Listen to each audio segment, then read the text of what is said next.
Hey everyone, welcome back.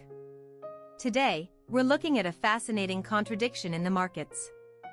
Bitcoin is bouncing, with negative funding for 3 days, which is a classic short squeeze setup. But at the same time, bank reserves have just broken below the critical $3 trillion level.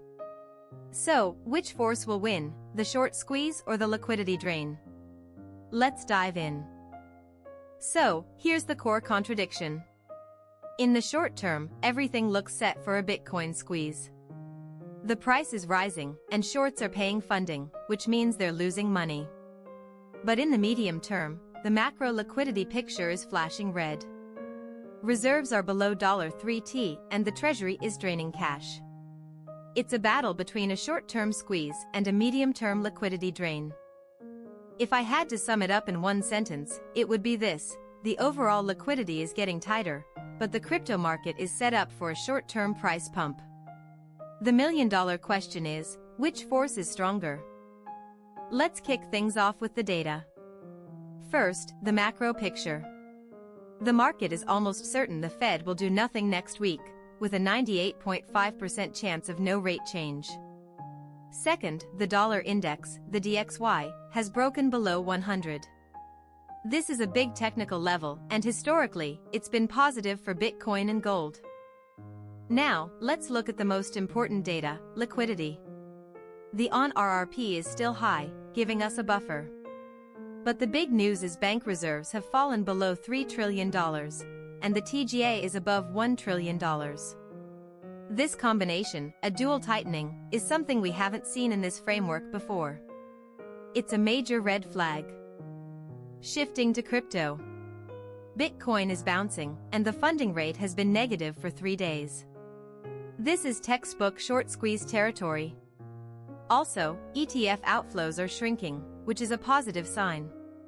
But look at the sentiment. Crypto is in extreme fear, while the VIX, the main stock market fear gauge, is calm. There's a huge divergence here. Alright, let's break down the liquidity conditions in more detail. This is the foundation of our analysis.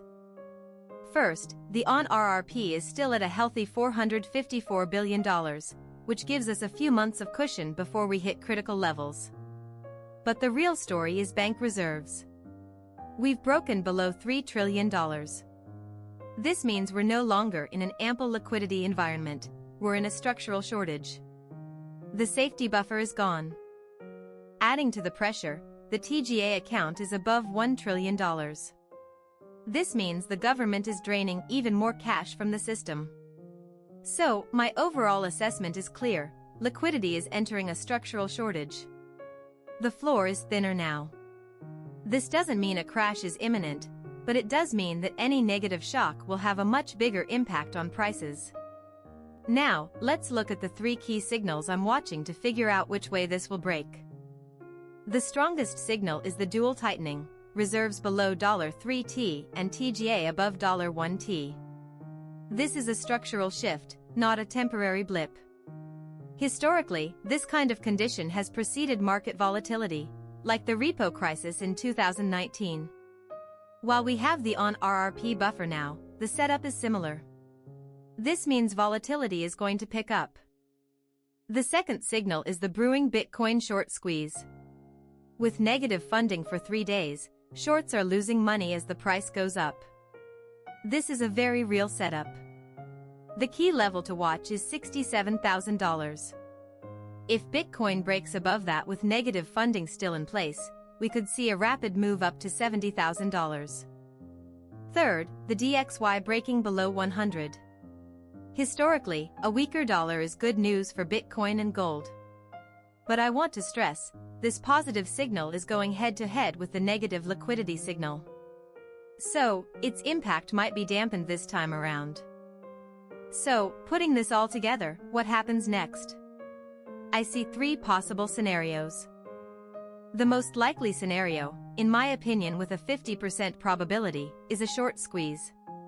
If Bitcoin breaks above $67,000 and the funding rate stays negative, we could see a quick move to $70,000. This would be driven by shorts rushing to cover their positions. The second scenario, with a 30% chance, is a range-bound market. If Bitcoin fails to break $67,000 and the liquidity drain continues, we might see a retest of the $64,000 to $65,000 support level. The market would be stuck in a wider range, waiting for a clearer signal. The least likely, but most dangerous scenario, is a liquidity shock. This would happen if the ON RRP burns down much faster than expected, or if we see a big spike in ETF outflows. In this case, we could see Bitcoin drop sharply to the $60,000 level as part of a broader market sell-off. Now, let's talk about the anomalies, the things that don't quite add up right now. The first anomaly is the VIX.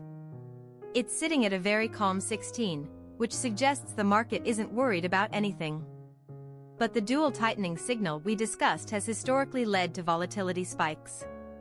Something's got to give here. Either the liquidity signal is wrong, or the VIX is too complacent. I think the VIX will catch up. The second anomaly is gold. It's up $30, which is a big move for a relatively small drop in the dollar. This suggests that there's more to gold's move than just dollar weakness. I think it's also reacting to the liquidity concerns, acting as a safe haven. So, here's my take. We have three main drivers: structural liquidity tightening, a short-term Bitcoin squeeze setup, and a weaker dollar.